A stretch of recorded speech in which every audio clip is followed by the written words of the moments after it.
Doctor Mohan Varghese അന്താരാഷ്ട്ര നിരീക്ഷകൻ, അദ്ദേഹം ഇപ്പം നമ്മളോടൊപ്പം ചേരുന്നുണ്ട്. ഡോക്ടർ മോഹൻ വർഗീസ്, നമുക്ക് എങ്ങനെ വിലയിരുത്താം ഇപ്പോൾ ഈ പശ്ചിമേഷ്യയുടെ ഒരു സാഹചര്യത്തെ? നമുക്കറിയാം, ഒരു 60 ദിവസത്തെ സമാധാന കരാർ നിലനിൽക്കുമ്പോൾ പോലും ഇതുപോലെ വീണ്ടും ഒരു രണ്ടാം ഘട്ട യുദ്ധത്തിലേക്ക് മേഖല കടന്നിരിക്കുകയാണ്. അതിനെ തുടർന്ന് മറ്റ് രാജ്യങ്ങളൊക്കെ വളരെ വലിയൊരു ഭീതിയിൽ ഇപ്പം നിലനിൽക്കുകയാണ്. ഹോർമുസ് ഏകദേശം ഒരു അടച്ച അവസ്ഥയിലാണ്. ഹൂതികൾ വീണ്ടും ആക്രമണം തുടങ്ങിയിരിക്കുന്നു. ഹൂതികൾ ചെങ്കടൽ അടയ്ക്കുമെന്നുള്ള രീതിയിലേക്കൊക്കെ പ്രസ്താവന ഇറക്കുന്നു. സൗദിയുമായിട്ട് വളരെ ശക്തമായിട്ടുള്ള ഒരു ആക്രമണത്തിലേക്ക് കടക്കുന്നു. ഇത് വലിയൊരു യുദ്ധത്തിലേക്കുള്ള പോക്കായിട്ട് നമുക്ക് വിലയിരുത്താൻ സാധിക്കുമോ? ഇത് രണ്ടാം ഘട്ട യുദ്ധം എന്ന് വേണമെങ്കിൽ പറയാവുന്നതേ ഉള്ളൂ. ഒന്നാം ഘട്ടം തുടങ്ങിയത്, ഈ പുതിയ യുദ്ധ പരമ്പരയിൽ ഒന്നാം ഘട്ടം തുടങ്ങിയത് ഫെബ്രുവരി 28-ാം തീയതി. രണ്ടാം ഘട്ടം തുടങ്ങുന്നത് അയത്തുള്ള അലി ഖമേനിയുടെ ഖബറടക്ക ചടങ്ങുമായി അനുബന്ധിച്ച് അങ്ങോട്ടും ഇങ്ങോട്ടും ഉണ്ടായ ആക്രമണങ്ങളാണ്. ഹോർമോസ് കേന്ദ്രീകരിച്ച് നടത്തിയ പരസ്പരമുള്ള ആക്രമണങ്ങൾ. എണ്ണക്കപ്പലുകളുടെ കടന്നുവരവ് തന്നെയാണ് വിഷയം. ഹോർമോസിൽ ഒരു സമാന്തര പാത ഇറാന്റെ അനുവാദമില്ലാതെ ഇറാൻ നിശ്ചയിച്ച പാത വിട്ട് ഒമാൻ തീരത്തുകൂടി കടന്നു വരുന്നു എന്നത് വലിയ വെല്ലുവിളിയായി ഇറാൻ കണ്ടു. അതുകൊണ്ട് ആ കപ്പലുകൾക്ക് നേരെ, ആ ശവസംസ്കാര വേളയിൽ പോലും ആ കപ്പലുകൾക്ക് നേരെ ആക്രമണം നടത്താനുള്ള സാഹസം ഇറാൻ കാട്ടി. അതിനുള്ള പ്രത്യാക്രമണം ഉണ്ടായി. അത് ഏതാണ്ട് പൂർണ്ണ യുദ്ധത്തിലേക്ക് നീങ്ങുന്ന ഒരു കാഴ്ചയാണ്. തുടർച്ചയായി ഇപ്പം 3-ലധികം തവണയാണ് എണ്ണക്കപ്പലുകൾക്ക് നേരെ കഴിഞ്ഞ ഒരാഴ്ചക്കുള്ളിൽ ഇറാൻ ആക്രമണം നടത്തിയത്. ആ ഓരോ പ്രാവശ്യവും അമേരിക്കയുടെ തിരിച്ചടി വളരെ വലിയ രീതിയിലുള്ള തിരിച്ചടിയാണ്. ഇറാനുള്ളിൽ ഏതാണ്ട് 170-ൽ പരം സൈനിക കേന്ദ്രങ്ങൾ വിവിധങ്ങളായ നഗരങ്ങളിൽ, ബന്ദർ അബ്ബാസും കിഷം ദ്വീപും ഇവൻ തെക്ക് പ്രദേശത്തുള്ള പേർഷ്യൻ ഗൾഫിനോട് അഭിമുഖമായി സ്ഥിതി ചെയ്യുന്ന ഏതാണ്ട് എല്ലാ തുറമുഖങ്ങളിലേക്കും അമേരിക്കയുടെ ആക്രമണം നീണ്ടു. അതായത് ഡ്രോണുകൾ നിയന്ത്രിക്കുന്ന കേന്ദ്രങ്ങൾ, മിസൈൽ ലോഞ്ച് പാഡുകൾ, അതുപോലെ കമാൻഡ് കൺട്രോൾ കമ്മ്യൂണിക്കേഷൻ നെറ്റ്വർക്ക് ഏകോപിപ്പിക്കുന്ന സ്ഥലങ്ങൾ, തന്ത്രപ്രധാനമായ ഇടങ്ങൾ, അവിടേക്കെല്ലാം തന്നെ ആക്രമണമുണ്ടായി. കഴിഞ്ഞ രാത്രിയിൽ കേട്ട പുതിയ വാർത്ത എന്ന് പറയുന്നത് നേവൽ ഡ്രോണുകൾ വ്യാപകമായി അമേരിക്ക ഇറാനിയൻ കപ്പലുകൾക്ക് നേരെയും തുറമുഖങ്ങൾക്ക് നേരെയും ഉപയോഗിക്കുന്നു എന്നതാണ്. അപ്പൊ പുതിയ പുതിയ രീതി വരികയാണ്. അതോടൊപ്പം ഇപ്പോൾ കേൾക്കുന്നു റഷ്യയിൽ നിന്നും ഏതാണ്ട് ഒരു പ്രത്യേക തരം വിമാനം, ഡൂംസ്ഡേ എയർക്രാഫ്റ്റ് എന്നൊക്കെ വിളിക്കാവുന്ന രീതിയിലുള്ള വിമാനം ടെഹ്റാനിലേക്ക് എത്തുന്നു. അതായത് ആകാശത്ത് വെച്ച് തന്നെ വിവരങ്ങൾ പിടിക്കാനും അത് കരയിലെ കേന്ദ്രങ്ങളിലേക്ക് കൈമാറാനും കഴിയുന്ന ഒരു തരം സ്പേസ് സ്റ്റേഷന് സമാനമായ രീതിയിലുള്ള എയർബോൺ പെർമനന്റ്ലി എയർബോൺ സംവിധാനങ്ങളാണത്. അത് ഇറാനെ സംബന്ധിച്ചിടത്തോളം ഒരിക്കലും സ്വപ്നം കാണാനാവാത്ത ടെക്നോളജീസ് ആണ് റഷ്യയിൽ നിന്നും വരുന്നത്. ഇറാൻ അത് കൊടുക്കുന്നു എന്ന അർത്ഥത്തിലല്ല. TU-214 സീരീസിലുള്ള TU-214 PU അതാണ് വിമാനത്തിന്റെ പേര്. ആ ക്ലാസ്സിലുള്ള വിമാനങ്ങളാണ് അത്. ഇല്യൂഷൻ ടൈപ്പിലുള്ള വിമാനങ്ങളും റഷ്യക്കുണ്ട്. അപ്പൊ ഇങ്ങനെയുള്ള വിമാനങ്ങൾ ഡൂംസ്ഡേ വിമാനങ്ങളാണ് പൊതുവെ പറയുന്നത്. അത് അമേരിക്കയുടെ വിമാനങ്ങൾക്ക് പറയുന്ന പേരാണ്. ഇങ്ങനെയുള്ള, അതായത് യുദ്ധത്തിൽ നേരിട്ട് പങ്കെടുക്കുന്നതല്ല, പക്ഷെ വിവരങ്ങൾ പിടിക്കാൻ ആകാശമാർഗമുള്ള എല്ലാ ഡേറ്റയും കണ്ടെത്താൻ സഹായിക്കുന്ന വിമാനങ്ങളാണ്. അതുൾപ്പെടെ ടെഹ്റാനിലേക്ക് എത്തുന്നു എന്ന് പറയുമ്പോൾ യുദ്ധത്തിൽ കൂടുതൽ കൂടുതൽ പ്ലേയേഴ്സ് നേരിട്ടല്ല എങ്കിൽ പോലും ഇടപെടുന്ന ഒരു ഘട്ടം വരും. അതൊരു പക്ഷേ റഷ്യ ഉക്രൈൻ യുദ്ധത്തിൽ ഉക്രൈനെ ഇപ്പോഴും താങ്ങി നിർത്തിയിരിക്കുന്നത് നെയ്റ്റോയും അമേരിക്കയുമാണ്. അമേരിക്കയ്ക്കും നെയ്റ്റോയ്ക്കും തമ്മിൽ എത്രത്തോളം മൂപ്പടമ തർക്കങ്ങളും പ്രശ്നങ്ങളും ഉണ്ടെങ്കിൽ പോലും നിലവിൽ യാഥാർത്ഥ്യം എന്ന് പറയുന്നത് ഉക്രൈൻ എന്ന രാജ്യം ഇപ്പോൾ നിലനിൽക്കുന്നത് തന്നെ അമേരിക്കൻ സപ്പോർട്ട് ഉള്ളത് കൊണ്ടാണ്. അല്ലെങ്കിൽ റഷ്യൻ ആർമി അവിടെ പൂർണ്ണ താണ്ഡവം ആടുമായി. അപ്പൊ റഷ്യക്ക് മുന്നോട്ട് പോകാൻ അവിടെ ആവുന്നില്ല. അതുകൊണ്ട് എങ്കിൽ ഇറാൻ വിഷയത്തിൽ അമേരിക്കയ്ക്ക് അധികം മുന്നോട്ട് പോകാനാവില്ല എന്ന് ഉറപ്പുവരുത്തുന്ന ഒരു തിരക്കിലാണ് റഷ്യ. അത് ആ ഘട്ടം നിൽക്കുന്നു. രണ്ടാമത് ഇവിടെ സമാന്തരമായി ഹൂതികളെ ഇറാൻ സഹായിക്കുന്നുണ്ടല്ലോ. ഹൂതികൾ വിചാരിച്ചാൽ ചെങ്കടലിലേക്കുള്ള പ്രവേശന കവാടം, അത് ബാബ് എൽ മന്ദേബാണ്.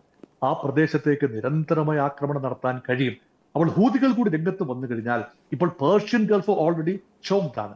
അതോടൊപ്പം തന്നെ ലോക വ്യാപാരത്തിന്റെ തന്നെ, എണ്ണ മാത്രമല്ല സകല വ്യാപാരത്തിന്റെയും ഒരു ആണിക്കല്ലാണ്, അല്ലെങ്കിൽ ഒരു ഹബ്ബായി പ്രവർത്തിക്കുന്ന സ്ഥലമാണ്. 20% ലോകത്തെ ചരക്കുകൾ കടന്നു പോകുന്ന ചോക്ക് പോയിന്റ് ആണ് ബാബൽ മന്ദേബ്. അതുവഴി ചെങ്കടലിലേക്ക് പ്രവേശിക്കുകയും ചെങ്കടലിൽ നിന്നും മധ്യധരണ്യാഴിയിലേക്ക് സൂയസ് കനാൽ വഴി കടന്നു പോവുകയും ചെയ്യുന്ന കപ്പലുകൾ, അത് നിർത്തിവെക്കപ്പെട്ടാൽ യഥാർത്ഥത്തിൽ ലോക വ്യാപാരം സ്തംഭിക്കും. അപ്പൊ ആ രീതിയിലുള്ള ആക്രമണത്തിന്റെ സൂചന കാണുന്നു.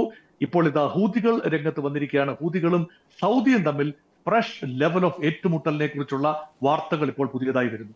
അങ്ങനെയെങ്കിൽ ആ മേഖലയാകമാനം സൗദി അറേബ്യയുടെ വടക്കും കിഴക്കുമുള്ള പ്രദേശങ്ങൾ, അതുപോലെ തെക്കും പടിഞ്ഞാറുമുള്ള പ്രദേശങ്ങൾ, ഈ രണ്ട് സ്ഥലത്തുമുള്ള കടലിടുക്കുകൾ, Persian Gulf and also Red Sea, ഒരുപോലെ തന്നെ പ്രശ്നബാധിതമാവുകയാണെങ്കിൽ തീർച്ചയായും കാര്യങ്ങൾ കൈവിട്ടു പോകും. അറബി രാജ്യങ്ങളുടെ, പ്രത്യേകിച്ച് GCC രാജ്യങ്ങളുടെ സമ്പദ് വ്യവസ്ഥകൾക്ക് വലിയ തിരിച്ചടിയാവും ഇങ്ങനെയുള്ള സംഭവ വികാസങ്ങൾ. അതുകൊണ്ട് യുദ്ധം അടുത്ത ലെവലിലേക്ക് പ്രവേശിച്ചിരിക്കുന്നു. അതുകൊണ്ട് ഇപ്പോൾ ഡീഎസ്കലേഷനുള്ള ഒരു സാധ്യതയും ഇപ്പോഴത്തെ നിലയിൽ കാണുന്നില്ല. തീവ്രമായ അനുനയ ശ്രമങ്ങൾ ഖത്തറിന്റെയും പാകിസ്ഥാന്റെയും ഈവൻ ഒമാന്റെ പോലും ഭാഗത്ത് നടക്കുന്നു. നോക്കൂ, ഇറാനിയൻ പ്രതിനിധി സംഘം, അബ്ബാസ് അരാക്ചി നയിച്ച പ്രതിനിധി സംഘം ഒമാനിലുള്ളപ്പോഴാണ് ഒമാന് നേരെ ഇറാൻ ആക്രമണം നടത്തിയിരിക്കുന്നത്. ഇതൊക്കെ ആകസ്മികമായി സംഭവിക്കുന്നതാണോ, കരുതിക്കൂട്ടി സംഭവിക്കുന്നതാണോ, അതോ സുഹൃത്ത് രാജ്യമെന്നോ ശത്രു രാജ്യമെന്നോ തങ്ങൾ വേർതിരിവ് കാട്ടുന്നില്ല. അമേരിക്കൻ താവളങ്ങൾ എവിടെയെല്ലാം പേർഷ്യൻ ഗൾഫിലുണ്ടോ അവിടേക്കെല്ലാം തന്നെ തങ്ങൾ റോക്കറ്റുകളും മിസൈലുകളും ഡ്രോണുകളും കടന്നു വരും എന്ന ഒരു സൂചന ഇറാൻ നൽകുകയാണ്. അതുകൊണ്ട് വിട്ടുവീഴ്ചയ്ക്ക് രണ്ട് ഭാഗവും വിട്ടുവീഴ്ചയ്ക്ക് തയ്യാറല്ലാതെ നിൽക്കുമ്പോൾ, മുഖാമുഖം നിൽക്കുമ്പോൾ ഇടയിൽപ്പെട്ട് വല്ലാതെ കഷ്ടപ്പെടുന്നത് ഗൾഫ് രാജ്യങ്ങളാണ്. പേർഷ്യൻ ഗൾഫിലെ എണ്ണ സമ്പന്നമായ രാജ്യങ്ങളാണ്. അവിടെയാണ് നമ്മുടെയും വലിയ പ്രതീക്ഷകൾ. കാരണം കേരളത്തിന്റെയും ഇന്ത്യയുടെയും ഒക്കെ 1 കോടിയോളം ഇന്ത്യക്കാർ ജീവിക്കുന്ന പ്രദേശമാണ് GCC മേഖല എന്ന് ഓർക്കണം. 40 ലക്ഷത്തോളം മലയാളികൾ അധ്വാനിച്ച് ജീവിക്കുന്ന ഒരു ഇടമാണ് UAE ഉൾപ്പെടെയുള്ള പേർഷ്യൻ ഗൾഫ് രാജ്യങ്ങൾ. അവിടെ എല്ലാം തന്നെ മിസൈൽ വർഷം ഉണ്ടാകുമ്പോൾ ജനവാസ കേന്ദ്രങ്ങളിലേക്ക് അല്ല എന്ന് പറയുമ്പോഴും മിലിറ്ററി കേന്ദ്രങ്ങളിലേക്ക് അയക്കുന്ന ഇറാനിയൻ മിസൈലുകൾ പോലും ഒരുപക്ഷെ ലക്ഷ്യം തെറ്റി കൊളാട്രൽ ഡാമേജ് എന്ന രൂപത്തിൽ ജനവാസ കേന്ദ്രങ്ങളിൽ പതിക്കാനുള്ള സാധ്യതയുണ്ട്. അല്ല എങ്കിൽ മിസൈലുകൾ ഇന്റർസെപ്റ്റ് ചെയ്യുമ്പോൾ ഉണ്ടാവുന്ന ഡെബ്രി, അവശിഷ്ടങ്ങൾ പതിച്ചാണ് പലപ്പോഴും പരിക്കുകൾ സംഭവിക്കുന്നത്. ഇത് അവസാനിപ്പിക്കണമെങ്കിൽ എന്റെ ഒരു ചിന്ത ഇങ്ങനെയാണ് പോകുന്നത്: ബാഹ്യ ഇടപെടലുകൾ തുടരുന്നിടത്തോളം കാലം, ബാഹ്യ ഇടപെടൽ എന്ന് ഉദ്ദേശിക്കുന്നത് അമേരിക്കൻ ഇടപെടൽ തന്നെയാണ്. അമേരിക്കൻ സേനാ വിന്യാസം, സേനാ സാന്നിധ്യം വൻതോതിൽ യുദ്ധസജ്ജമായി അവിടെ ഉള്ളിടത്തോളം കാലം ഇറാനിൽ നിന്നും ആക്രമണം ഉണ്ടാകും. അല്ല എങ്കിൽ ഇറാനെ പൂർണ്ണമായി പരാജയപ്പെടുത്താൻ അമേരിക്കൻ ശക്തികൾക്ക് കഴിയണം. അത് സാധിക്കുന്ന ഒരു ലക്ഷണവുമില്ല. കാരണം ഇറാൻ ഇപ്പോൾ സുസംഘടിതരായി നിൽക്കുന്നു. ഇറാന്റെ അയത്തുള്ള അലി ഖമേനിയുടെ ഖബറടക്ക ചടങ്ങ് ഒരു കൺസോളിഡേറ്റിംഗ് ഫീലിംഗ് ആണ് ഇറാൻ ഉള്ളിൽ സംഭവിപ്പിച്ചത് എന്നാണ് പൊതു നിരീക്ഷണം. കാരണം ചിതറി നിന്ന ജനവിഭാഗങ്ങൾ അയത്തുള്ള അലി ഖമേനിയോട് കലഹിച്ചും ഇറാൻ IRGC നയിക്കുന്ന ഒരു സംവിധാനത്തോട് ഏറെ അകലം പാലിച്ചുകൊണ്ടും നിന്നിരുന്ന വിവിധ ജനവിഭാഗങ്ങൾ പരമോന്നത നേതാവായ അയത്തുള്ള അലി ഖമേനിയുടെ ഖബറടക്കത്തിൽ വലിയ ജനസാന്നിധ്യം ഉണ്ടായി. അതിനർത്ഥം ആ രാജ്യം കൺസോളിഡേറ്റഡ് ആയി. അമേരിക്കക്കെതിരെയും ഇസ്രായേലിനെതിരെയുമുള്ള മുദ്രാവാക്യങ്ങൾ അവിടെ ഏറെ മുഴങ്ങി എന്ന് പറയുമ്പോൾ ഇപ്പൊ ജനങ്ങളുടെ ഇടയിൽ നിന്നും ഒരു പ്രക്ഷോഭം ഉണ്ടായി. ജൈവികമായ പ്രവർത്തനത്തിലൂടെ ഇറാനിൽ ഒരു ഭരണമാറ്റം സംഭവിക്കും എന്നതിന്റെ സൂചന ഇപ്പോഴില്ല. ആ സൂചനയിലാണ് അമേരിക്കയും ഇസ്രായേലും മുന്നോട്ട് പോയത്. പക്ഷെ ആ ധാരണ പൂർണ്ണമായി തകിടം മറിഞ്ഞിരിക്കുന്നു. അങ്ങനെയെങ്കിൽ ഒരു കരയുദ്ധത്തിൽ ഇറാനെ പരാജയപ്പെടുത്തണം എങ്കിൽ കരയുദ്ധത്തിനുള്ള സാഹചര്യം ഇപ്പോഴും ഒരുങ്ങിയിട്ടില്ല. കാരണം കരയുദ്ധത്തിലൂടെ ഒന്നും ഒരു ചെറിയ രാജ്യത്തെ പോലും പൂർണ്ണമായി ആധുനിക കാലത്ത് പരാജയപ്പെടുത്താനാവില്ല. ഇത് പല ആവർത്തി തെളിഞ്ഞതാണ്. അതുകൊണ്ട് ആ ഒരു സാഹചര്യത്തിന് പാശ്ചാത്യ ശക്തികളോ അമേരിക്കയോ ശ്രമിക്കില്ല എന്ന് തന്നെയാണ് കരുതുന്നത്. അങ്ങനെയെങ്കിൽ ഒരു പ്രൊട്രാക്റ്റഡ് കോൺഫ്ലിക്ട് എന്ന നിലയിൽ പേർഷ്യൻ ഗൾഫിലൂടെ ഭയാശങ്കകളില്ലാതെ ഒരു രാജ്യത്തിന്റെയും കപ്പലുകൾക്ക് നീങ്ങാനാവില്ല എന്ന അന്തരീക്ഷം വന്നാൽ എണ്ണ വിലയ്ക്ക് എന്ത് സംഭവിക്കും? ഇപ്പോൾ $85 കടന്ന് മുന്നോട്ട് പോയിരിക്കുന്നു. $65 വരെ താണതാണ്. $125 വരെ ഒരു ബാരലിന് പോയിരുന്ന എണ്ണ വില കുറഞ്ഞു വന്ന് ഒരു സാമാന്യ മാനേജബിൾ ലെവലിൽ എത്തി നിന്നതാണ്. $65 അതിപ്പോൾ $20 വർദ്ധിച്ച് 10-20% കൂടുതൽ വർദ്ധിച്ച് $85 കടന്ന് മുന്നോട്ട് പോയിക്കൊണ്ടിരിക്കുകയാണ്. ബ്രണ്ട് ക്രൂഡിന്റെ വില 89 വരെ എത്തി എന്നാണ് ഏറ്റവും വൈകി എത്തുന്ന വിവരങ്ങൾ. അതനുസരിച്ച് ലോകത്തിന് ഇൻഫ്ലേഷൻ ബാധിക്കാൻ പോവുകയാണ്. അമേരിക്കയ്ക്കുള്ളിൽ തന്നെ വലിയ രീതിയിലുള്ള ഇൻഫ്ലേഷൻ സാധ്യതകളുണ്ട്. അമേരിക്ക ഒരു വശത്തെ ഇൻഫ്ലേഷനെ ഭയപ്പെടുന്നു, മറുവശത്തെ അമേരിക്ക എണ്ണ ഉത്പാദക രാജ്യമാണ് എന്നുകൂടി ഓർക്കണം. പല നിരീക്ഷകരുടെയും ഒരു പൊതു അഭിപ്രായം എന്ന് പറയുന്നത് ഏതാണ്ട് ഒരു മാജിക് മാർക്കായ $70 പെർ ബാരൽ എന്ന ലെവലിന് താഴേക്ക് എണ്ണ വില കുറഞ്ഞു കഴിഞ്ഞാൽ അത് റഷ്യക്കും അമേരിക്കയ്ക്കും ഒരുപോലെ ബുദ്ധിമുട്ടാണ്. കാരണം അവർ എണ്ണ വിറ്റ് ജീവിക്കുന്ന രാജ്യങ്ങൾ കൂടിയാണ്. അമേരിക്കയുടെ പുതിയ പോളിസി അനുസരിച്ച് പരമാവധി എണ്ണ ഉത്പാദിപ്പിക്കുക, ഒഴിച്ചെടുക്കുക, വിൽക്കുക. എണ്ണ, പ്രകൃതിവാതകം, ഷെയിൽ എന്നീ കാര്യങ്ങളൊക്കെ വിപണനം നടത്തിയെങ്കിൽ മാത്രമേ അമേരിക്കയുടെ ഹ്യൂജ് ട്രേഡ് ഡെഫിസിറ്റ് കുറച്ചു കൊണ്ടുവരാനാവൂ എന്നൊരു റിയലൈസേഷനാണ് ട്രംപിന്റെ ഇക്കണോമിക്സിന്റെ മുൻഗണന.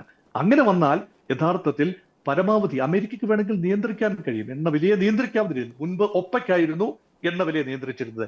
ഇനി അമേരിക്കയ്ക്ക് യുദ്ധങ്ങളിലൂടെ അല്ലെങ്കിൽ സംഘർഷങ്ങളിലൂടെ ഈ എണ്ണവില താഴെ പോവുകയാണെങ്കിൽ ഒരു സംഘർഷം ഉണ്ടാക്കിയാൽ മതി, എണ്ണവില ഉയരും. അപ്പൊ ആ രീതിയിലേക്കാണോ കാര്യങ്ങൾ പോകുന്നത്? അപ്പൊ ലോകത്തിന് എത്തും പിടിയും കിട്ടാത്ത രീതിയിൽ നിഗൂഢമായ വഴികളിലൂടെ ഈ യുദ്ധം ഇപ്പോൾ സഞ്ചരിച്ചു കൊണ്ടിരിക്കുന്നു എന്നാണ് ഇപ്പോഴത്തെ കാര്യങ്ങൾ, ഇപ്പോഴത്തെ സംഭവവികാസങ്ങൾ സൂചന നൽകുന്നത്. ഡോക്ടർ മോഹൻ വർഗീസ്, ഞാൻ മറ്റൊരു കാര്യം കൂടെ സൂചിപ്പിച്ചോട്ടെ. അതായത് നമുക്കറിയാം ഏതൊരു യുദ്ധമായാലും ശരി, അത് കൂടുതൽ രാജ്യങ്ങളെ കൂടുതൽ കാലം വലയ്ക്കുന്ന തരത്തിലേക്ക് കാര്യങ്ങൾ എത്തിക്കഴിഞ്ഞാൽ, പ്രത്യേകിച്ച് നമുക്കറിയാം ഗൾഫ് രാജ്യങ്ങളിലെ അടക്കം ഇത് വളരെ പ്രതിസന്ധിയിലേക്ക് നയിക്കുന്ന ഒരു സാഹചര്യം വന്നു കഴിഞ്ഞാൽ ആ രാജ്യങ്ങൾ കൂടി ഓട്ടോമാറ്റിക്കലി ഈ ഒരു യുദ്ധത്തിലേക്ക് ഡ്രാഗ് ചെയ്യാനുള്ള ഒരു സാധ്യത കാണുന്നില്ലേ? ഈ രണ്ടു തരത്തിലുള്ള വ്യാപനങ്ങൾ, അതായത് പ്രോളിഫറേഷൻ സംഭവിക്കാം ഒരു യുദ്ധത്തിൽ. ഒന്ന് വെർട്ടിക്കൽ പ്രോളിഫറേഷൻ, അണുവായുധങ്ങളുടെ നിർവ്യാപനവുമായി ബന്ധപ്പെട്ടാണ് പൊതുവെ ആ ഒരു വാക്ക് പറയുന്നതെങ്കിലും യുദ്ധത്തെക്കുറിച്ചും അത് പറയാവുന്നതേ ഉള്ളൂ. വെർട്ടിക്കൽ എന്ന് പറഞ്ഞാൽ രണ്ട് രാജ്യങ്ങൾ തമ്മിൽ യുദ്ധം ചെയ്യുമ്പോൾ ഈ രാജ്യങ്ങൾ പരസ്പരം കൂടുതൽ കടുപ്പിക്കുന്ന ഒരു ആയുധങ്ങളുടെ പ്രഹരശേഷിയിലും അല്ലെങ്കിൽ ആക്രമണ സന്നദ്ധതയിലും എല്ലാം കൂടുതൽ കടുത്ത നിലപാടെടുക്കുന്നതിനെയാണ് വെർട്ടിക്കൽ പ്രോളിഫറേഷൻ എന്ന് പറയുന്നത്. കൂടുതൽ ആയുധങ്ങൾ പ്രയോഗിക്കുന്നു, കൂടുതൽ നാശനഷ്ടങ്ങൾ ഉണ്ടാകുന്നു, കൂടുതൽ മരണങ്ങൾ റിപ്പോർട്ട് ചെയ്യുന്നു. അതാണ് വെർട്ടിക്കൽ. മറുവശത്ത് ഇപ്പോൾ സംഭവിച്ചുകൊണ്ടിരിക്കുന്ന വെർട്ടിക്കൽ പ്രോളിഫറേഷനോടൊപ്പം തന്നെ ഹൊറിസോണ്ടലായ, തിരശ്ചീനമായ ഒരു വ്യാപനവും, യുദ്ധത്തിന്റെ വ്യാപനവും നടക്കുന്നു. ഡയറക്റ്റ് സ്റ്റേക്ക് ഹോൾഡേഴ്സായി ഇവിടെ ഇറാനും അമേരിക്കയും മാത്രമാണ് ഉള്ളതെന്ന് തോന്നാം.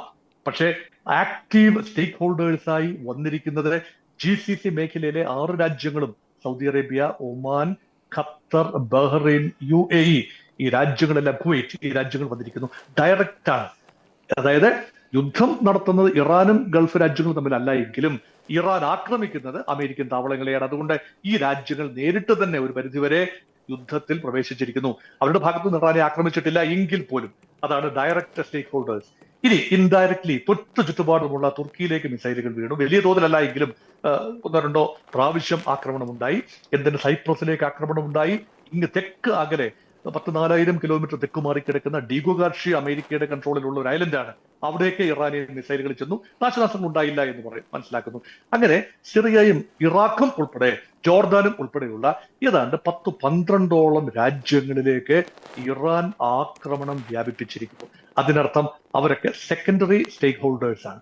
അതുപോലെ ടെർഷറി സ്റ്റേക്ക് ഹോൾഡേഴ്സ് ഉണ്ട്.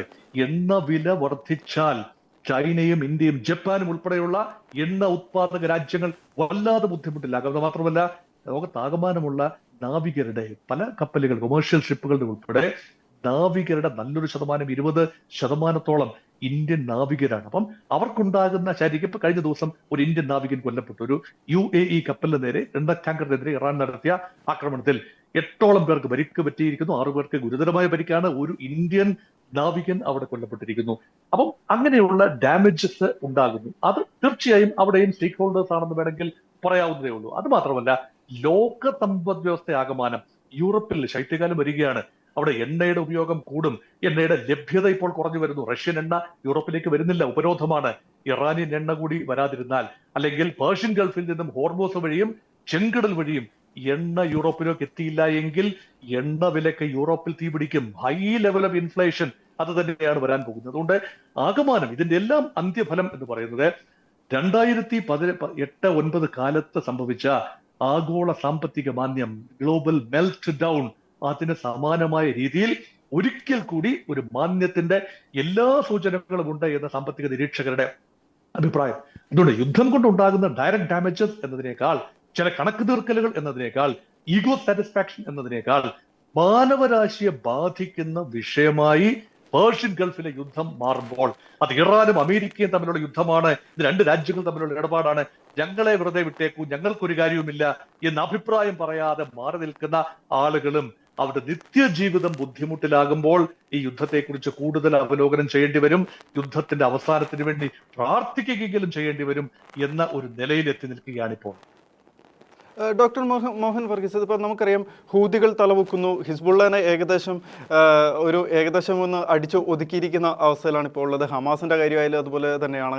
ഹമാസ് ഇപ്പോൾ ഒരു നേതൃമാറ്റത്തിനൊക്കെ തയ്യാറാകുന്നു എന്നുള്ള റിപ്പോർട്ടുകളൊക്കെ പുറത്തു വന്നിരുന്നു. അപ്പോൾ ഇറാൻ പോറ്റി വളർത്തുന്ന പ്രോക്സി ഗ്രൂപ്പുകളൊക്കെ ഇറാനോടൊപ്പം തന്നെ ഈ 2ാം ഘട്ട യുദ്ധത്തിൽ സജീവമായിട്ട് ഉയർന്നു വരുന്നു എന്ന് നമ്മൾ ഭയപ്പെടേണ്ടതുണ്ട്. അപ്പോൾ ഹൂതികളുടെ സാഹചര്യം നമ്മൾ പറഞ്ഞു, സൗദിയുമായിട്ടുള്ളൊരു പ്രശ്നം ഇന്നലെ നടന്നതാണെങ്കിൽ പോലും വളരെ ശക്തമായിട്ടുള്ള ഒരു ഏറ്റുമുട്ടൽ അവിടെ നടന്നു എന്നാണ് നമുക്ക് മനസ്സിലാക്കാൻ സാധിക്കുന്നത്. ഇനിയിപ്പോൾ ഹിസ്ബുള്ള ആണെങ്കിലും ശരി, ഇപ്പോൾ ഉണ്ടായിരുന്ന ഒരു കരാറിൻ്റെ ഭാഗമായിട്ട് താൽക്കാലികമായിട്ട് ഒന്ന് അടങ്ങിയതാകാനുള്ളൊരു സാധ്യതയുണ്ട്. ഹമാസിൻ്റെ ഭാഗത്തേക്ക് പോകുകയാണെങ്കിൽ ഹമാസ് ഇപ്പോൾ ഒരു ഇടവേള എടുക്കുന്നു എന്നാണ് ഇസ്രായേൽ പറഞ്ഞിരിക്കുന്നത്. അപ്പോൾ ഇനി വീണ്ടും ഒരു സജീവമാകാനുള്ള ഒരു സാധ്യത കാണുന്നുണ്ടോ? ഇറാന്റെ മോഡസ് ഓപ്പറാൻഡി അല്ലെങ്കിൽ ഓപ്പറേഷണൽ ഡൈനമിസം എന്ന് പറയുന്നത് യഥാർത്ഥത്തിൽ നേരിട്ട് യുദ്ധം ചെയ്യുന്നതിനോടൊപ്പം തന്നെ നേരിട്ട് ഇടപെടേണ്ട കാര്യങ്ങളിൽ ഇടപെടുക, അല്ല എങ്കിൽ സമാന്തരമായി തങ്ങൾ നട്ടു നനച്ചു വളർത്തുന്ന പ്രോക്സീസ്, വേണമെങ്കിൽ പറയാം എക്സ്റ്റെൻഡഡ് ആംസ് എന്ന് പറയുന്ന സംഘടനകളെ, അത് ഷിയ സംഘടനകളാകാം, സുന്നി സംഘടനകളാകാം, മിലിഷ്യകളാകാം, അങ്ങനെയുള്ള സംഘടനകളെ ഉപയോഗിച്ചുകൊണ്ട് ഇസ്രയേലിനെതിരെ പരമാവധി ബുദ്ധിമുട്ടുകൾ സൃഷ്ടിക്കുക. അങ്ങനെ ഒരു ബാലൻസ് അവിടെ കൊണ്ടുവരിക. ഇത് ഏറെക്കാലമായി 1979 മുതലുള്ള ഇറാന്റെ ഒരു രീതിശാസ്ത്രമാണ്. അത് ഇപ്പോഴും തുടരുന്നു. യഥാർത്ഥത്തിൽ ഇപ്പൊ ഏകദേശ ധാരണ ഒരു ജൂൺ മാസം 17-ാം തീയതി എത്തിച്ചേർന്ന ഏകദേശ ധാരണ അതനുസരിച്ചാണല്ലോ വെടിനിർത്തലും. ജൂൺ മാസം 5-ാം തീയതി മുതൽ തത്വത്തിൽ വെടിനിർത്തലാണ്. അതൊക്കെ ലംഘിക്കപ്പെട്ടത് മറ്റൊരു കാര്യം. ആ ഒരു ധാരണയനുസരിച്ച് പ്രധാന കാര്യം ഇറാൻ മുന്നോട്ട് വെച്ച ധാരണ തന്നെയാണ്. ഇറാന്റെ ആവശ്യം എന്താണ്? മേഖല മുഴുവൻ തന്നെ സമാധാനം ഉണ്ടാകണം. അതിനർത്ഥം ഇസ്രയേൽ ഹിസ്ബുള്ളയെ ആക്രമിക്കുന്നത് നിർത്തിവെക്കണം. ഇപ്പൊ ഹൂതികളുടെ കാര്യവും ഹമാസിന്റെ കാര്യവും അവിടെ സൂചിപ്പിക്കുന്നില്ല. ഇസ്രയേൽ അപ്പോൾ നിരന്തരമായി ഹിസ്ബുള്ള കേന്ദ്രങ്ങളിലേക്ക്, ലെബനനിലെ തെക്കൻ പ്രദേശങ്ങളിലേക്കും ബെയ്റൂട്ടിലേക്കും ആക്രമണം നടത്തുന്ന ഒരു സമയമാണ്. ആ ആക്രമണം ഇസ്രായേൽ തുടരുന്ന കാഴ്ചയാണ് കണ്ടത്. ലെബനനുമായി കഴിഞ്ഞ മുമ്പത്തെ വർഷം എത്തിച്ചേർന്ന ഒരു യുദ്ധമില്ലാ ധാരണ അവിടെ കംപ്ലീറ്റ്ലി അട്ടിമറിക്കപ്പെട്ടു. അത് തുടരുന്നു. അപ്പം ധാരണ ഇടയ്ക്കുണ്ടാവുകയും അത് ലംഘിക്കപ്പെടുകയും ചെയ്യുമ്പോൾ ഇസ്രായേലിന്റെ സെക്യൂരിറ്റി ഒരു പെർസെപ്ഷൻ അനുസരിച്ച് ഇസ്രായേലിന്റെ വടക്ക് ഭാഗത്തു നിന്ന് വരുന്ന ഹിസ്ബുള്ളയുടെ ആക്രമണം തന്ത്രപരമായ ഒരു നീക്കത്തിലൂടെ മാത്രമേ നള്ളിഫൈ ചെയ്യാൻ ഒക്കൂ. അതിന്റെ ഭാഗമായിട്ടാണ് ഈ പേജർ സ്ഫോടനങ്ങളൊക്കെ നടത്തി ഹിസ്ബുള്ളയുടെ പ്രഹരശേഷി വല്ലാതെ കുറച്ചുകൊണ്ട് വന്നതാണ്. പക്ഷേ ഹിസ്ബുള്ള വീണ്ടും റീഗ്രൂപ്പ് ചെയ്യപ്പെട്ടു. അവരുടെ തലവൻ ഹസൻ നസറുള്ള വധിക്കപ്പെട്ടു. എങ്കിൽ പോലും അവർക്ക് ഏറെ മുന്നോട്ട് പോകാനായി ഇപ്പോഴും ഇസ്രായേലിന്റെ സുരക്ഷാ ഭീഷണി സൃഷ്ടിച്ചുകൊണ്ടിരിക്കുകയാണ് ഹിസ്ബുള്ള. അപ്പൊ ഹിസ്ബുള്ള വിഷയം അവിടെ സജീവമായി തന്നെ നിൽക്കുന്നു, പൂർണ്ണ വിരാമമായിട്ടില്ല. അതേപോലെ തന്നെ ഹമാസിന്റെ വിഷയത്തിൽ Hamas is down certainly but not out. ഇപ്പോൾ ഏകപക്ഷീയമായി ഹമാസ് ഇപ്പോൾ തീരുമാനിച്ചിരിക്കുന്നു തങ്ങൾ അധികാരം ഒഴിയാൻ തയ്യാറാണ്. പക്ഷെ സജീവ രാഷ്ട്രീയ സാമൂഹിക സാന്നിധ്യമായി ഗാസയുടെ മണ്ണിൽ ഹമാസ് ഉണ്ടാവും. ഹമാസിനെ പൂർണ്ണമായി നിരായുധീകരിക്കുക, ആയുധങ്ങൾ താഴെ വെക്കുക, അതൊരു ബോർഡ് ഓഫ് പീസിന് കൈമാറുക, ഇതൊന്നും പൂർണ്ണമായി നടപ്പായിട്ടില്ല. ഇപ്പോഴും സ്നെയിൽ പേസിലാണ്, ഉച്ചയിടുന്ന വേഗതയിലാണ് അവിടെ കാര്യങ്ങൾ നടക്കുന്നത് ഗാസയുടെ മണ്ണിൽ. അപ്പോൾ അവിടെയും ഹമാസ് പൂർണ്ണമായി നിർജ്ജീവമായി അല്ലെങ്കിൽ എലിമിനേറ്റഡ് ആയി, ഇന്നോക്യസ് ആയി എന്ന് പറയുന്നതിനും വലിയ അർത്ഥമില്ല. കുറച്ചു കാലം ഡോർമെന്റായി നിന്ന ഹൂതികൾ, അത് ഇങ്ങ് തെക്ക് യമനിലാണ്. ഹൂതികൾ ഇപ്പോൾ ഹൈപ്പർ ആക്റ്റീവായി വീണ്ടും വരുന്നു. അപ്പൊ ഹൂതികൾ ഇടയ്ക്കിടയ്ക്ക് ഇസ്രായേലിന് നേരെ ആക്രമണങ്ങൾ നടത്തിയ ഒരു ചരിത്രമുണ്ട്. ഈവൻ ദീർഘദൂര ബാലിസ്റ്റിക് മിസൈലുകൾ ഉൾപ്പെടെ, ശബ്ദാതിവേഗ മിസൈലുകൾ ഉൾപ്പെടെ ഹൂതികൾ ഉപയോഗിച്ചു എന്നത് ഞെട്ടിപ്പിക്കുന്ന വാർത്തയായിരുന്നു. അപ്പൊ ഹൂതികൾ വിചാരിച്ചാൽ ചെങ്കടൽ മേഖലയിലൂടെയുള്ള കപ്പൽ ഗതാഗതം തടഞ്ഞു വെക്കാൻ കഴിയും തൽക്കാലത്തേക്കെങ്കിലും. അത് വലിയ പ്രതിസന്ധിയാണ് സൃഷ്ടിക്കുന്നത്. അതുകൊണ്ട് ഇറാൻ ഇപ്പോൾ അളമുട്ടി നിൽക്കുമ്പോൾ, വലിയ രീതിയിലുള്ള സംഘർഷം ഘനീഭവിക്കുമ്പോൾ അമേരിക്കയോട് പിടിച്ചു നിൽക്കണമെങ്കിൽ തങ്ങളുടെ എക്സ്റ്റെൻഡഡ് ആംസ് ആയ പ്രോക്സീസ് എന്ന് വിളിക്കുന്ന ഹൂതീസ്, ഹമാസ് ആൻഡ് ഹിസ്ബുള്ള 3H. അപ്പൊ 3H ഫോർമുല എന്നാണ് ഇറാൻ സ്വയം അതിനെ വിളിക്കുന്നത്. ഹൂതീസ്, ഹമാസ്, ഹിസ്ബുള്ള, H കൊണ്ട് തുടങ്ങുന്ന വാക്കുകളാണല്ലോ. അതോടൊപ്പം തന്നെ നാലാമതൊരു H ഫോർ ഹോർമൂസ്. ഇത് നാലും ചേരുമ്പോൾ ഇറാന്റെ പ്രതിരോധത്തിന്റെ ഒരു ഘടന അവിടെ ഒരുങ്ങുകയാണ് എന്നാണ് നിഷ്പക്ഷമായി ഇത് ചിന്തിക്കുന്ന ആളുകൾ വരുന്നത്. അതിന്റെ ന്യായാന്യങ്ങളെ കുറിച്ചല്ല, അതിന്റെ രീതിശാസ്ത്രത്തെ കുറിച്ച് മാത്രമാണ് ഇപ്പോൾ വിശകലനം ചെയ്യുന്നത്. യഥാർത്ഥത്തിൽ അങ്ങനെ ഒരു ഡിഫൻസീവ് സ്ട്രാറ്റജിയിൽ ഇറാൻ മുന്നോട്ട് പോകുമ്പോൾ പൂർണ്ണമായി ഇറാനെ പരാജയപ്പെടുത്തിക്കൊണ്ട് യുദ്ധവിജയം ആഘോഷിക്കാൻ അമേരിക്കയ്ക്കോ ഇസ്രായേലിനോ കഴിയുന്നില്ല. അതേപോലെ തന്നെ ഇറാൻ വിചാരിക്കുന്നിടത്ത് പൂർണ്ണമായി ഹോർമൂസിനെ ഇറാന്റെ വരുതിയിലാക്കാനും ഒരുപക്ഷെ സാധിക്കില്ല. അതുകൊണ്ട് ഇതിനിടയിൽ ഒരു വയമീഡിയ ഇലയ്ക്കുമുള്ളിലും കേടില്ലാത്ത രീതിയിൽ ഒരു സമാധാന ഫോർമുല ഒന്നുകിൽ തൽസ്ഥിതി തുടരുക. 2026 ഫെബ്രുവരി 28 തുടങ്ങിയ ആദ്യഘട്ട യുദ്ധത്തിന്റെ മുൻപുണ്ടായിരുന്ന സാഹചര്യത്തിലേക്ക് എങ്കിലും തിരിച്ചു പോകാൻ കഴിയുമോ എന്ന് മാത്രമേ ഇപ്പോൾ നോക്കാനാവൂ. അതുകൊണ്ട് ഹോർമൂസ് അന്ന് തുറന്നു കിടക്കുകയായിരുന്നു. വീണ്ടും ഹോർമൂസ് തുറക്കുന്നതിലേക്കാണ് ശ്രദ്ധ വരുന്നത്. ആണവവിഷയങ്ങൾ അവിടെ നിൽക്കട്ടെ, അത് ഇപ്പോഴെങ്കിലും സംസാരിച്ചാൽ പരിഹാരം ഉണ്ടാകുന്ന വിഷയമല്ല. 2015 ആണവ കരാർ മതിയായിരുന്നല്ലോ.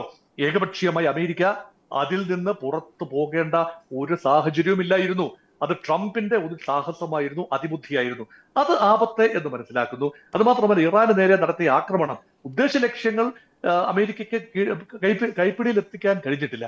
അത് മാത്രമല്ല, ഇറാൻ കൂടുതൽ കൂടുതൽ ഡിമാൻഡുകളുമായി മുന്നോട്ട് വരുന്നു.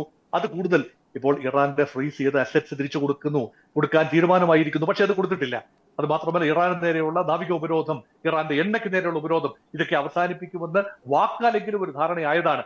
അതും അട്ടിമറിക്കപ്പെട്ടിരിക്കുന്നു. അപ്പൊ കൂടുതൽ കൂടുതൽ ഡിമാൻഡുകൾ ഇറാൻ മുന്നോട്ട് വയ്ക്കുകയും അതെല്ലാം അംഗീകരിക്കേണ്ട ഗതികേട് അമേരിക്കയ്ക്ക് വരികയും ചെയ്യുന്നതിനെതിരെ അമേരിക്കയ്ക്ക് ഉള്ളിൽ തന്നെ വിരുദ്ധമായ അഭിപ്രായങ്ങളുണ്ട്. അതുകൊണ്ട് കൂടിയാവണം ആ രൂപത്തിൽ ഏകദേശ ധാരണ മുന്നോട്ട് പോവില്ല എന്ന അമേരിക്കയുടെ ഒരു ചിന്തയാവണം ഈ ഫ്രഷ് ഗ്രൂപ്പ് ഓഫ് അറ്റാക്ക്, അല്ലെങ്കിൽ രണ്ടാമതെയും യുദ്ധമുഖം തുറക്കേണ്ട അവസ്ഥയിൽ എത്തിച്ചു തരുന്നത്. അതേപോലെ തന്നെ ഹോർമൂസ് എന്ന വജ്രായുധം തുറുപ്പ് ചീട്ട് നഷ്ടപ്പെട്ടാൽ പിന്നെ ഒരിക്കലും വിലപേശാനുള്ള ശക്തി ഇറാൻ ഉണ്ടാവില്ല എന്ന് ഇറാനും തിരിച്ചറിയുന്നു. അതുകൊണ്ട് രണ്ടു ഭാഗത്തും ഒരുപോലെ തന്നെ സ്റ്റേക്സ് ആർ വെരി ഹൈ. ഇതിനിടയിൽപ്പെട്ട് വല്ലാതെ ബുദ്ധിമുട്ടുന്നത് ഗൾഫ് രാജ്യങ്ങളാണ് എന്ന് ഒരിക്കൽ കൂടി പ്രേക്ഷകരെ ഓർപ്പിക്കുന്നു. തീർച്ചയായിട്ടും ഞാൻ ഇപ്പോൾ താങ്കൾ പറഞ്ഞ സമയത്ത് എനിക്ക് തോന്നിയൊരു സംശയമാണ്. അതായത് ഇറാൻ ഇതുപോലെ യുദ്ധത്തിൽ നിൽക്കുമ്പോൾ, അതും വളരെ ശക്തമായിട്ടുള്ള യുദ്ധത്തിൽ വളരെ വലിയ അടികൾ നേരിട്ട് നിൽക്കുമ്പോൾ, ഇപ്പോൾ തിരിച്ചും കൊടുക്കുന്നുണ്ട്, ഇല്ലെന്നല്ല, തിരിച്ചടിയും നടക്കുന്നുണ്ട്. പക്ഷേ ഇറാൻ്റെ ഒറ്റയ്ക്കുള്ള ഒരു ചിത്രം നമ്മൾ നോക്കുകയാണെങ്കിൽ ഇറാന് നല്ല രീതിയിലുള്ള നാശനഷ്ടങ്ങൾ ഉണ്ടാകുന്നുണ്ട്. ഇറാൻ തിരിച്ചടിക്കുന്ന ഗൾഫ് രാജ്യങ്ങളിലേക്കാണ്. അമേരിക്കനെ ഡയറക്റ്റ് ഹിറ്റ് ചെയ്യാൻ ഇപ്പോൾ ഇറാന് സാധിക്കുന്നുമില്ല. അപ്പോൾ അങ്ങനെ നോക്കുകയാണെങ്കിൽ ഇറാന് നല്ല രീതിയിലുള്ള നാശനഷ്ടങ്ങളും ഒരുപാട് നേതാക്കന്മാർ, അതും പ്രധാന നേതാക്കന്മാരെ നഷ്ടപ്പെടുന്ന തരത്തിലേക്ക് കാര്യങ്ങൾ എത്തുന്നു. അപ്പോൾ അങ്ങനെ ഒരു സിറ്റുവേഷനിൽ ഈ ഹൂതികൾ പോലുള്ള, ഇപ്പോൾ താങ്കൾ സൂചിപ്പിച്ചതുപോലെ ഹൂതികൾ വീണ്ടും തല പൊക്കുന്ന കാര്യം നമ്മളിപ്പോൾ സംസാരിച്ച് നിർത്തിയതാണല്ലോ. അപ്പോൾ ആ ഒരു സാഹചര്യത്തിൽ പോലും ഹൂതികൾ പോലുള്ള പ്രോക്സി ഗ്രൂപ്പുകൾക്ക് ഇറാനിൽ നിന്ന് ഫണ്ട് എത്തുന്നുണ്ട്, അല്ലെങ്കിൽ ഇറാനിൽ നിന്നും ആവശ്യത്തിലധികമുള്ള സഹായങ്ങൾ എത്തുന്നുണ്ട് എന്ന് നമുക്ക് പറയാൻ സാധിക്കുമോ? അതോ ഈ ഹൂതികൾ പോലുള്ള പ്രോക്സി ഗ്രൂപ്പുകൾ അവർക്ക് ആവശ്യമായിട്ടുള്ള വഴികൾ അവർ തന്നെ സ്വയം പര്യാപ്തതയൊക്കെ കൈവരിച്ചിരിക്കാനുള്ള സാധ്യതയുണ്ടോ? രണ്ട് തരത്തിലുള്ള ആക്രമണമാണ് ഇപ്പോൾ സംഭവിച്ചുകൊണ്ടിരിക്കുന്നത്. ഒന്ന് ഹാർഡ് ടാർഗറ്റ്സ്, അത് മിലിറ്ററി ഹാർഡ്വെയർ ആണ്, മിലിറ്ററി ഇൻസ്റ്റലേഷൻസ് ആണ്. ഇറാനുള്ളിലെ വിവിധങ്ങളായ ഡ്രോൺ കേന്ദ്രങ്ങൾ, മിസൈൽ കേന്ദ്രങ്ങൾ, ലോഞ്ച് പാഡുകൾ, ആയുധ സംഭരണശാലകൾ, തുറമുഖ നഗരങ്ങളിലെ ഈ നിയന്ത്രിക്കുന്ന കാര്യങ്ങൾ, റഡാർ സംവിധാനങ്ങൾ, ഇതെല്ലാമാണ് ഹാർഡ് ടാർഗറ്റ്സ് എന്ന് പറയുന്നത്. പക്ഷേ കുറച്ചുകൂടി സോഫ്റ്റ്വെയർ ടാർഗറ്റ്സ് ഉണ്ട്. അത് നേതാക്കളാണ്. അത് ഇറാന്റെ നേതാക്കളെ വകവരുത്തുന്ന ഒരു രീതി, അത് പതിറ്റാണ്ടുകളായി തുടർന്നു വരുന്ന രീതിയാണ്. അത് ഇന്റൻസിഫൈ ചെയ്തിരിക്കുന്നു. ഇസ്രായേലിന്റെ ഭാഗത്തു നിന്നാണെങ്കിലും മൊസാദിന്റെ, അമേരിക്കയുടെ CIA ഭാഗത്തു നിന്നാണെങ്കിലും high level of intelligence inputs അവർക്ക് ലഭിക്കുന്നുണ്ട് ഇറാന്റെ ഉള്ളിൽ നിന്ന് തന്നെ. ഇറാന്റെ ഉള്ളിൽ വലിയ തോതിൽ അമേരിക്കൻ ഇസ്രായേലി ചാരന്മാർ പ്രവർത്തിക്കുന്നു എന്നാണ് കരുതുന്നത്. അതുകൊണ്ടാണ് ആണവശാസ്ത്രജ്ഞനായ ഫക്കിസാദെ വധിക്കാൻ കഴിഞ്ഞത്, അല്ലെങ്കിൽ മിലിറ്ററി ജീനിയസായ ഖാസിം സുലൈമാനിയെ വധിക്കാൻ കഴിഞ്ഞത് അതുകൊണ്ടാണ്. ഒരുപക്ഷെ ഇറാനിയൻ പ്രസിഡന്റ് തന്നെ ഒരു വിമാനാപകടത്തിൽ കൊല്ലപ്പെട്ടതിന്റെ പിൻപിൽ ഒരു പക്ഷേ ഏതെങ്കിലും രീതിയിലുള്ള സാബോട്ടാഷ് ആണോ എന്ന് സംശയിക്കുന്നവരുണ്ട്. അതോടൊപ്പം തന്നെ 48 ഉന്നതരായ സിവിലിയൻ, മിലിറ്ററി ആൻഡ് തിയോക്രാറ്റിക് അല്ലെങ്കിൽ റിലിജിയസ് നേതാക്കളാണ് ഫെബ്രുവരി 28 ഇസ്രായേലി ആൻഡ് അമേരിക്കൻ ആക്രമണത്തിൽ കൊല്ലപ്പെട്ടത്. പക്ഷേ ഇത്രയും നാശനഷ്ടങ്ങൾ ആൾ രൂപത്തിൽ, നേതൃത്വത്തിന്റെ അഭാവം വലിയ രീതിയിൽ ഇറാനെ ബുദ്ധിമുട്ടിപ്പിക്കും എന്നായിരുന്നു കണക്കുകൂട്ടൽ. പക്ഷെ അങ്ങനെയല്ല സംഭവിച്ചത്. ഏറെ ബുദ്ധിമുട്ടുണ്ടായി, ഏറെ രക്തം ചിന്തി, ഏറെ ജീവനുകൾ പൊലിഞ്ഞു, സിവിലിയൻ ലൈഫിനും വലിയ രീതിയിൽ താറുമാറായി, ഇൻഫ്രാസ്ട്രക്ചർ തകർന്നു. പക്ഷേ ഇറാൻ ഇതെല്ലാം പ്രതീക്ഷിച്ചിരുന്നു എന്ന് തന്നെയാണ് കാണുന്നത്. അതുകൊണ്ടാണ് ഒരു സെക്കൻഡ് ലൈൻ ഓഫ് ഡിഫൻസ് എന്ന നിലയിൽ ഇറാൻ ഓൾറെഡി ഹൂതി കേന്ദ്രങ്ങളിലേക്കും ഹമാസിന്റെ കേന്ദ്രങ്ങളിലേക്കും ഹിസ്ബുള്ളയുടെ കയ്യിലേക്കും ആയുധങ്ങൾ എത്തിച്ചിരുന്നു. സമാന്തരമായ പാതകൾ ഒരുപക്ഷെ ഇറാൻ വിട്ടു തുറക്കുന്നു. അതുകൊണ്ടാണ് കഴിഞ്ഞ ദിവസം ഇതുമായി ചേർത്ത് വായിക്കാവുന്ന ഒരു കാര്യമാണ്, ഇറാനിൽ നിന്നും പുറത്തേക്ക് പോകുന്ന ലാൻഡ് റൂട്ടുകൾ, അതിലൊന്ന് ചൈനയിലേക്ക് എത്തിച്ചേരാവുന്ന കസാഖിസ്ഥാൻ വഴി, തജിക്കിസ്ഥാൻ വഴി എത്തിച്ചേരാവുന്ന, തുർക്ക്മേനിസ്ഥാൻ വഴിയൊക്കെ എത്തിച്ചേരാവുന്ന ഒരു പാതയാണ്. അവിടെ ഒരു റെയിൽവേ പാലം തകർക്കുകയാണ്, റെയിൽ നെറ്റ്വർക്ക് തകർക്കുകയാണ്. ഒരു രീതിയിലും സമാന്തരമായി ചൈനയിലേക്ക് ആയുധങ്ങൾ ആയുധങ്ങൾ ചൈനയിൽ നിന്ന് എത്തുകയോ മറ്റു രീതികൾ എണ്ണ കടത്തിക്കൊണ്ടു പോവുകയോ ഒന്നും ചെയ്യാനാവാത്ത രീതിയിൽ ഇറാനെ ചോക്ക് ചെയ്യാനുള്ള ശ്രമമാണ്. അപ്പൊ എങ്ങനെയൊക്കെയോ ഇറാൻ ഉള്ളിൽ നിന്നും ആയുധങ്ങൾ വെളിയിലേക്ക് പോകുന്നുണ്ട്, അല്ലെങ്കിൽ ഷാഡോ ഫ്ലീറ്റുകളിലൂടെ ഏതെങ്കിലും രൂപത്തിൽ ഹമാസിനും ഹിസ്ബുള്ളയ്ക്കും ഹൂതികൾക്കും, ഹമാസിന്റെ കാര്യം വിട്ടേക്കൂ, ഹമാസ് അത്ര സജീവമല്ല ഇപ്പോൾ, ഹൂതികൾക്കും ഹിസ്ബുള്ളയ്ക്കും ഇപ്പോഴും ആയുധങ്ങൾ ലഭിക്കുന്നുണ്ട്. അതിൽ ചിലതൊക്കെ റഷ്യൻ നിർമ്മിതവും ചൈനീസ് നിർമ്മിതവും ആണ് എന്നുകൂടി ആരോപണമുണ്ട്. ആ രീതിയിൽ naval security, land base security Titan ചെയ്യാതെ മുന്നോട്ട് പോകാനാവില്ല എന്നതിന്റെ സൂചന കൂടിയാണ്. അല്ലെങ്കിൽ ഇത്രയധികം പ്രഹരം ലഭിച്ചിട്ടും ഹിസ്ബുള്ളയ്ക്കും അതുപോലെ ഹൂതികൾക്കും മുന്നോട്ട് പോകാൻ കഴിയുന്നു എങ്കിൽ ഏതെങ്കിലുമൊക്കെ രീതിയിൽ സമാന്തര പാതയിലൂടെ ആയുധങ്ങൾ എത്തുന്നുണ്ട്, അല്ലെങ്കിൽ തദ്ദേശീയമായി ഇക്കൂട്ടർക്ക് ആയുധങ്ങൾ വികസിപ്പിക്കാൻ കഴിയുന്നുണ്ട് എന്ന് തന്നെയാണ്. അതുകൊണ്ട് പല സ്ട്രാറ്റജീസ് ആണ് എടുക്കുന്നത്. ഒന്ന്, ആൾനാശം, നേതാക്കളെ വധിക്കുക. അപ്പൊ ഇവിടെ തിരിച്ചും ഇറാൻ പറയുന്നു അമേരിക്കയുടെ നേതൃത്വത്തെ വധിക്കാൻ പോവുകയാണ്. അങ്ങനെയുള്ള ഫത്വ ഇഷ്യൂ ചെയ്തില്ല എങ്കിൽ പോലും അങ്ങനെയുള്ള നിർദ്ദേശമാണ് ആയത്തുള്ള അലി ഖൊമേനിയുടെ മകൻ മുജ്തബ ഖൊമേനി എന്ന ഇപ്പോഴത്തെ പരമോന്നത നേതാവ് കൽപ്പിച്ചിരിക്കുന്ന. അങ്ങനെയാണ്. അദ്ദേഹത്തെ പുറത്താരും കണ്ടിട്ടില്ല, പക്ഷെ അദ്ദേഹത്തിന്റെ കൽപ്പന ആ രൂപത്തിലാണ് വന്നത്. റിവെഞ്ച് എന്നതാണ് ഇപ്പോഴത്തെ ഇറാന്റെ മുദ്രാവാക്യം. പ്രതികാരം ചെയ്യുക. രാജ്യത്തിന് പ്രതികാരത്തിനുള്ള അവകാശമൊക്കെ ഉണ്ട്. അവരുടെ പരമോന്നത നേതൃത്വം വധിക്കപ്പെടുമ്പോൾ സ്വാഭാവികമായി മറ്റൊരു രാജ്യത്തിന്റെ നേതൃത്വത്തെ ലക്ഷ്യം വെക്കുക എന്നത് നീതിശാസ്ത്രം അനുസരിച്ച് തെറ്റാണെന്ന് പറയാനാവില്ല. പക്ഷെ അതിനൊരു രീതിശാസ്ത്രം കൂടെ ഉണ്ടാവണം. അതുപോലെ തന്നെ 13 നേതാക്കന്മാർ, അതിൽ പലതും ബ്രിട്ടീഷ് പ്രധാനമന്ത്രി കിയർ Starmer, French president Emmanuel Macron, German chancellor, Italian പ്രധാനമന്ത്രി ജോർജിയ മെലോണി എന്നിങ്ങനെ 13 പേരുടെ ഹിറ്റ് ലിസ്റ്റ് ആണ് ഇറാൻ തയ്യാറാക്കിയത്. അതിൽ 1-ാം സ്ഥാനത്ത് യുദ്ധത്തിന് പ്രധാന കാരണക്കാരനായ ട്രംപും 2-ാം സ്ഥാനത്ത് ഇസ്രായേലി പ്രധാനമന്ത്രി ബെഞ്ചമിൻ നെതന്യാഹുവും ആണ് എന്ന് പറയുമ്പോൾ ഇവിടെ യുദ്ധത്തിന്റെ സകല സഭ്യതയും സീമകളും ലംഘിച്ചു പോയിരിക്കുന്നു. മുൻകാലങ്ങളിൽ പോലും അങ്ങനെ 2-ാം ലോക മഹായുദ്ധത്തിന് ശേഷമൊന്നും ഒരിക്കൽ പോലും ശീതയുദ്ധം ഉണ്ടായ സമയത്ത് പരസ്പരം നേതാക്കളെ വധിക്കാൻ രഹസ്യശ്രമങ്ങൾ നടത്തിയിട്ടുണ്ട്. പരസ്യമായ ആഹ്വാനങ്ങൾ ലോകരാജ്യങ്ങൾ നടത്തുന്നത് 2-ാം ലോക മഹായുദ്ധത്തിന് അവസാനത്തിന് ശേഷം ഇതം പ്രഥമമായിട്ടാണ്. ലോകത്തിന്റെ പോക്ക് എങ്ങോട്ടാണ്, സിവിലൈസ്ഡ് വേൾഡിന്റെ പോക്ക് എങ്ങോട്ടാണ് എന്ന് സംശയം തോന്നുന്ന രീതിയിലാണ് രണ്ട് ഭാഗത്തും, അമേരിക്കൻ പ്രസിഡന്റിന്റെ ഭാഗത്തുനിന്ന് വരുന്ന കൊലവിളികൾ, ഇറാന്റെ നേതൃത്വത്തിന്റെ ഭാഗത്തുനിന്ന് വരുന്ന കൊലവിളികൾ എല്ലാം ചേർത്ത് വായിക്കുമ്പോൾ എല്ലാ പുതിയ രീതിശാസ്ത്രങ്ങൾ വരികയാണ്. ഈ കയ്യൂക്കുള്ളവൻ കാര്യക്കാരൻ എന്ന നിലയിലേക്ക് മാത്രം ഒരു കാട്ട രീതിയിലേക്ക് ലോകം പോകുന്നുവോ എന്ന ദുഃഖകരമായ ഒരു നിരീക്ഷണവും ഇക്കൂട്ടത്തിൽ ചേർത്ത് വായിക്കാവുന്നതാണ്. അവസാനമായിട്ട് ഞാൻ ഒരു കാര്യം കൂടെ ചോദിക്കാൻ ആഗ്രഹിക്കുകയാണ്. ആസ് എ ഇന്ത്യൻ, നമ്മൾ ഏറ്റവും ഭയപ്പെടേണ്ടത് ഇന്ത്യയുടെ നിലനിൽപ്പാണ്, ഇന്ത്യ എടുക്കുന്ന തീരുമാനങ്ങളാണ്. ഇന്ത്യ ഈ ഒരു യുദ്ധം, അത് ലോകത്തെ ഇവിടെ ഏത് യുദ്ധം വന്നാലും ശരി, അത് ഇന്ത്യയെ എങ്ങനെ ബാധിക്കും, ഇന്ത്യൻ എക്കണോമിയെ അത് എങ്ങനെ ബാധിക്കും, വിലക്കയറ്റം തുടങ്ങിയുള്ള കാര്യങ്ങളെ അത് എങ്ങനെ ബാധിക്കുമെന്നാണ് നമുക്കറിയേണ്ടത്. അത് എങ്ങനെയായിരിക്കും ഇന്ത്യ മാനേജ് ചെയ്യാൻ പോകുന്നത്? നമുക്ക് കഴിഞ്ഞ പ്രാവശ്യത്തെ യുദ്ധം നമുക്കറിയാവുന്നതാണ്. ഹോർമുസ് അടച്ചപ്പോൾ തന്നെ വളരെ വലിയ എഫക്റ്റ് നമ്മുടെ സ്വന്തം നാട്ടിൽ പോലും, നമ്മുടെ കൊച്ചു കേരളത്തിൽ പോലും അതിൻ്റേതായിട്ടുള്ള എഫക്റ്റുകൾ കണ്ടിരുന്നു. അപ്പോൾ ഇനിയും അതുപോലൊരു സാഹചര്യം വന്നാൽ, യുദ്ധം നീണ്ടു പോയിട്ടുണ്ട് എങ്കിൽ ഇന്ത്യ അതെങ്ങനെ മാനേജ് ചെയ്യാനാണ് സാധ്യത? ഇന്ത്യയെ എത്രത്തോളം ബാധിക്കാനാണ് സാധ്യത? ഇന്ന് തന്നെ താങ്കൾ സൂചിപ്പിച്ചാണ് ക്രൂഡ് ഓയിൽ വില കയറുന്ന ആ ഒരു സാഹചര്യമൊക്കെ പറഞ്ഞതാണ്. എന്തായിരിക്കാം വരാൻ പോകുന്നത് ഇന്ത്യയെ സംബന്ധിച്ചിടത്തോളം? ഇന്ത്യക്ക് 3 തരത്തിലുള്ള സെക്യൂരിറ്റി പെർസെപ്ഷൻസ് ആണുള്ളത്. ദേശീയ സുരക്ഷ, ഭക്ഷ്യ സുരക്ഷ, ഊർജ സുരക്ഷ. ഭക്ഷ്യ സുരക്ഷയെ നമ്മൾ മാറ്റി നിർത്തുക. അത് ഓൾറെഡി നമ്മൾ അച്ചീവ് ചെയ്ത കാര്യമാണ്. ഹരിത വിപ്ലവത്തിലൂടെയും ധവള വിപ്ലവത്തിലൂടെയും എല്ലാം തന്നെ അത് നമ്മൾ നേടിയെടുത്തു. ഇന്ത്യ ഒരു ഫുഡ് ഡെഫിസിറ്റ് സ്റ്റേറ്റ് അല്ല. വിതരണ പ്രക്രിയ കുറച്ചുകൂടെ ക്രമപ്പെടുത്തിയാൽ ഒരു പ്രശ്നമല്ല. പക്ഷെ മറ്റ് 2 വിഷയങ്ങൾ വലിയ വിഷയമാണ്. ദേശീയ സുരക്ഷ, ഇന്ത്യയുടെ ദേശീയ സുരക്ഷ പല തവണ അപകടത്തിലായതാണ്. പാകിസ്ഥാനുമായുള്ള ഏറ്റുമുട്ടലുകളൊക്കെ തന്നെ ഞാൻ വീണ്ടും ഈ തരുണത്തിൽ ഓർക്കുന്നു. ഇവിടെ ഈ യുദ്ധം മേഖലാ യുദ്ധം എന്നതിൽ നിന്നും ആ മേഖലയ്ക്ക് പുറത്തോട്ട് വ്യാപിക്കേണ്ട അന്തരീക്ഷം വന്നാൽ ഓരോ രാജ്യത്തിനും നിലപാടുകൾ എടുക്കേണ്ടി വരും. ഇന്ത്യ എന്തുതരം നിലപാടാണ് എടുക്കേണ്ടത്? ഇപ്പോഴത്തെ ഒരു ഫോറിൻ പോളിസി പാരഡൈം ഒരു സമവായത്തിലേക്ക് പോകണം.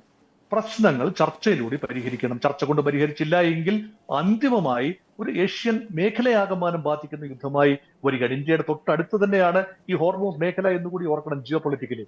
അതുകൊണ്ട് ഒരു ഇന്ത്യയുടെ വിദേശ നയം ഒരിക്കൽ കൂടി വലിയ രീതിയിലുള്ള ടെസ്റ്റ് ഫേസ് ചെയ്യുകയാണ്.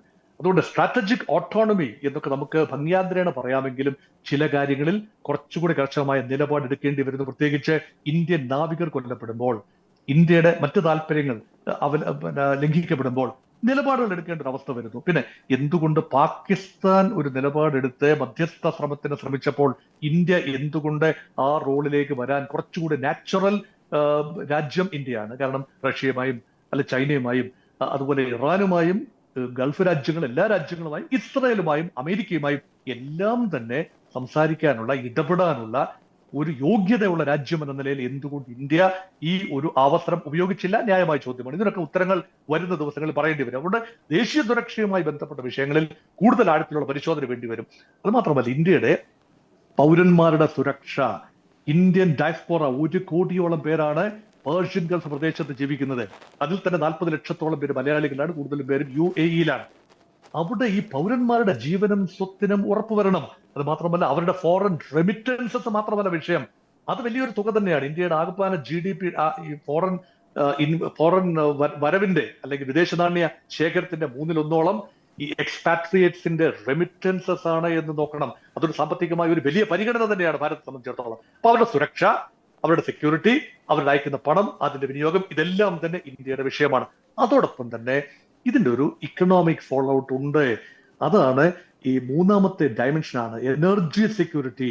ഇന്ത്യയെ സംബന്ധിച്ചിടത്തോളം ഊർജ ഉപാധികൾ ഇറക്കുമതി ചെയ്യേണ്ട ഗതികേടിലാണ്. 80-85% ഇന്ത്യയുടെ ഊർജ സ്രോതസ്സും വരുന്നത് വിദേശത്ത് നിന്നാണ്.